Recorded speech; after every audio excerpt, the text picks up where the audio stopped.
Today I'm going to show you how to make a super simple, easy divider. I had a lot of people inquire about that on one of my past videos. So there's multiple ways to do it. Most of them require no sewing whatsoever for those of you that fear the needle. Alright, well, let's get to it. So for the one that I have, I actually purchased a kit, and it has a traverse system in it, which a year ago were readily available everywhere, and I went looking for another one just to do this demo. And it turns out they're not that popular anymore, so they're more of a specialty order item. I was able to find one identical to this on Amazon, yay, and I've put a link to that in the comment area or description area of this video. But essentially, I bought a large one. It was a 66 to 120 inch, and that was primarily because I would end up with essentially two pieces. And this piece right here I'm going to be installing in a friend's vehicle soon. The only downfall with that is I had to actually take a hacksaw and saw this down. It was too long. However, the one that I've linked to is an adjustable one that expands from, I think, like 48 inches to 66 inches. So you will be able to get it to work without having to do any cuts to the exact size for this vehicle or any other van that you might be doing it with. So the system works with this little channel, and what it comes with are a bunch of these, and they slide in the channel and create these little hooks that they then give you clips, and you just clip those in and you can clip your curtain onto these clips. It's pretty handy, super simple. And this one came with little caps on the end, which I ended up incorporating the caps into my design really nicely. So I actually ended up using one end of the cap to support the rod. I used neutral string, but I'm using red string here just to show you, and it's proving to be tricky. But you want to take a length of string, fold it in half, and feed it through the top hole so that you end up with a loop coming out of the top. Then you take your string back through the loop and pull tight. Essentially, you've just caught that little edge in your string, and it's all nice and secure. So then what you do is you take that string and you loop it around the back or closed side of the cap, and you are going to bring it through that little eye hole on that tab at the bottom. So you go ahead and feed that through, and then you are, just to make it more secure, you're going to just catch it back through the loop that you just created. It sounds tricky, but when you actually have it in your hand, it's quite easy to do. And the reason for this is to just keep everything snug, tight, and secure so that nothing slips. So there I am, feeding it back through the loop, pulling it really, really tight. And that's really it. You're going to end up taking that cap and putting it back on the end of your rod. And now we are facing the area above the slider, and you're looking at the other end of this rod. So turns out there's a little gap in there, which is perfect space for that to slide in and totally stay put. Very handy discovery. I slid that little screen back down after I was done. And this is the driver's side and the little string area. You can see, for some reason my camera turned into slow-mo. I made a loop at the end of the string. And this was actually the little discovery that I made.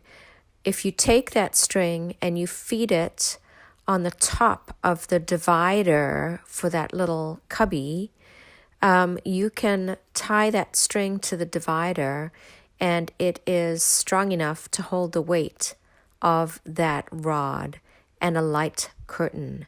So no tools required. Of course, I hid my little thing on the back side. But there you have it. The other thing that I did was I created a little tab to hold my curtain to the back, which I just, again, pinned into the side panel. So this has been very helpful. Alfie agrees, apparently. I showed the clips because that's what a lot of people use, and if you're going to change your curtains out, it's really handy. I personally have a bit of an aversion to these clips. So even though they are super easy to use, you just literally clip them to your curtain, I chose to take my curtain and actually sew it directly to the little loops, foregoing the use of the clips. And that's worked out really well for me. I think it's a little neater. The clips are plastic, so I can wash them when I wash the curtain. I think I showed you the back side here. There it is. Not the best work in the world, but it does the job. So if you have a little time on your hands, recommend you do that. Not good if you want to switch the curtain out, if you want to change colors or weights or that kind of thing. The system does come with brackets, which you could use in the Hymer. Essentially, it's a little bracket that holds the rod in place. You would traditionally use a screw. I wouldn't use the screw on the fabric backing, but you could use a nail. And alternately, if this is all just too much for you, you could potentially find yourself a tension rod. They are much less expensive and very readily available. And then you would just get some rings that already have clips on them. This set happens to come from IKEA and they're a little big. And you would use and mount this just the way I showed you the other one. This would also fit right in that little nook over the slider screen area. And for the other side, I just used an elastic hair tie.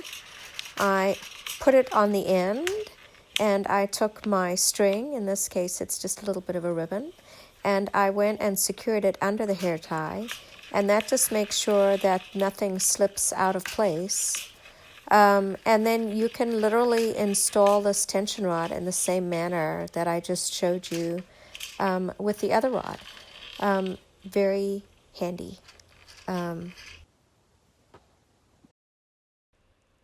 As you can tell, I'm one for using whatever is readily available when I'm working on these projects. But it does the job. And here you see me slipping it one more time. In fact, in this case, I just had a big knot on the back. I didn't even have to secure it. The knot was enough. So I slipped it over the top, made sure it was nice and tight, and bada bing, bada boom, as they say. So for my curtain, I used a standard curtain. In fact, I bought one that had these grommets in it. And I ended up cutting mine off. This is what I cut off of it. And I did hem that side. I just hand stitched it one day. I did it right here in the Hymer. And I hung my curtain sideways. This is a see-through one, but it's the same size as the one I chose. And that gave me just enough privacy that I was looking for. This is not something to be used if you're trying to do stealth camping. And also the curtain I chose was not particularly good for temperature control. However, I did find these. I can't remember if it was Target or Walmart or one of those big box stores. But I'll put that information in the description area. And what these are blackout and sound curtains. They're also, instead of being a standard length, I think it's 80 something inches, I'm not sure. These are actually shorter. They're 63 inches, which ends up being the perfect length if you want to go from your bar all the way down to the floor, which would be better if you were trying to do stealth camping, and also would help if it's cold right now. So if you're trying to make this a barrier to keep the heat contained into the belly of the vehicle, this would work really well. So I would use 2 because the width is not wide enough for the window. If you want to do what I did before and hang them sideways, you can with these, and it will just fit. You might have a little bit of a gap on each side. So anyway, with this rod system, you now have your rings and your little clips, and all you would have to do, literally, is clip your curtains in place. The trick to doing this is to take the number of clips that you intend to use on any given panel. Start on the outsides, work your way inside.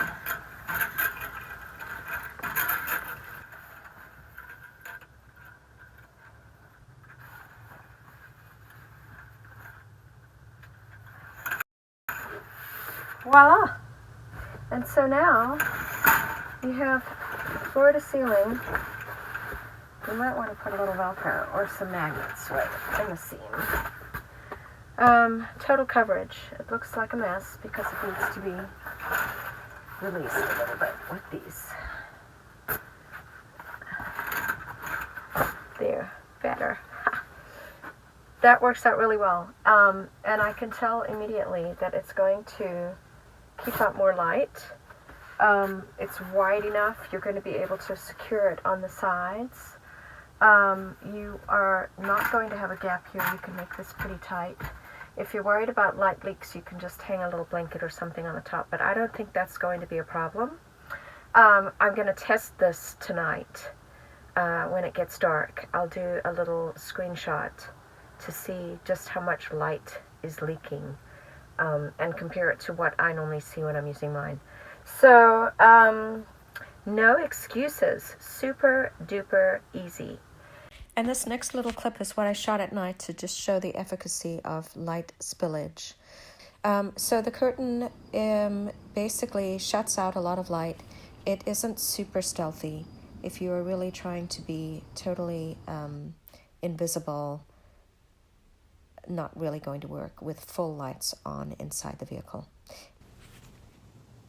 And there you have it.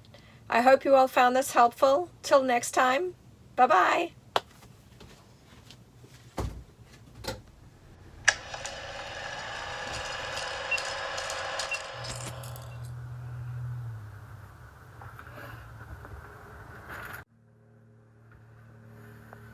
Hi.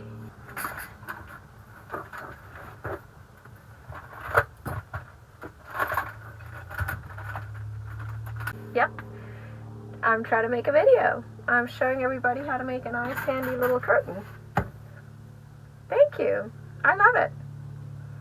Come back in about a half an hour. I'll give you a tour. All right, enjoy your walk. Bye-bye.